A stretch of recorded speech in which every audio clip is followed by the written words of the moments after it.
Hello and welcome. My name is Michael Bazzelli, and this video is about the Modifiable Areal Unit Problem, MAUP. What I'll do in the next few minutes is talk about one of the most important concepts that anyone should know about when using maps. So why are geographers often found moping around? I tell my students the reason is because the most common type of map is always subject to a serious potential flaw.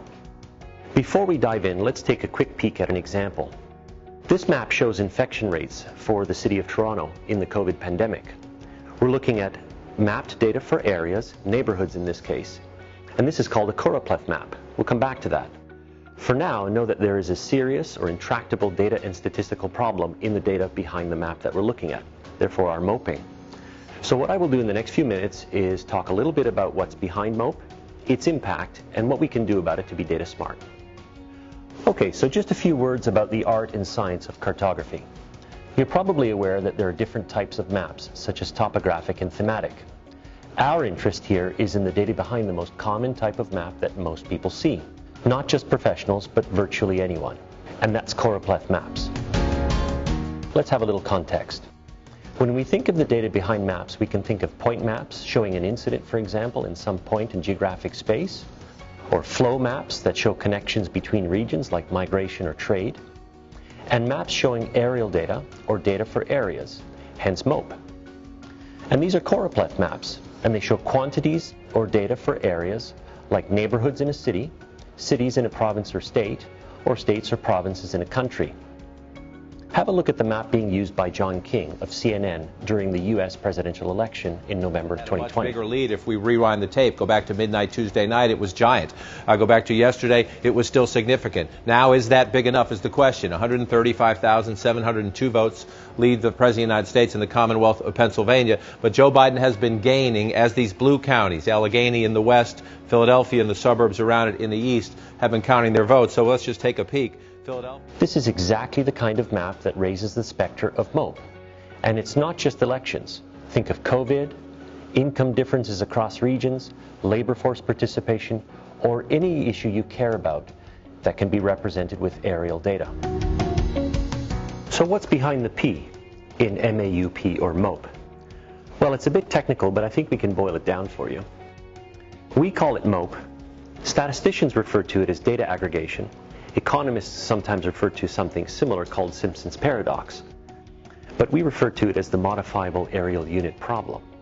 MAUP refers to the representation of data whose values are affected, often significantly, by the geometry of the spatial units used.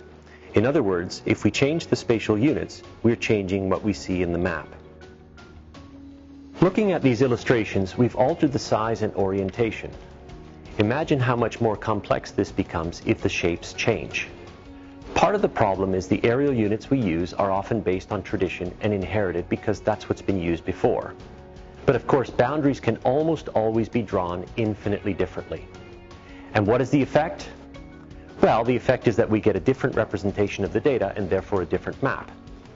Here's another example, and one you may have heard of, called gerrymandering. This is the redrawing of political boundaries that can have a significant impact on the number of voters on this or that side of the boundary. Imagine changing only a small percentage of the county boundaries in this map. The impact could be huge. Alright, so that's how MAUP works. And the question we often ask here is, how big is the effect? Well, this is part of the problem. The reality is we can't know for sure when boundaries are given or redrawn. We hope whatever is done for sound reasons. You're probably realizing by now that the impact of MAUP can be high stakes. A neighborhood where a bank is unwilling to lend? We might wonder about future property values. It's important to remember that even when great care is taken to make a cartographically accurate and clean map, we could forget that the aerial units might be arbitrary in some way. So what do we do about it? Well, one thing we can do is play with the data. Maybe at different scales, maybe simulations. Not all of us have the ability to do that because we may not have the original data or the mapping tools to hand. But we can often eyeball counts and rates when looking at mapped data and see what the impacts would be if we took out our own pencils and redrew things, so to speak. We might actually also look at the documentation of the data.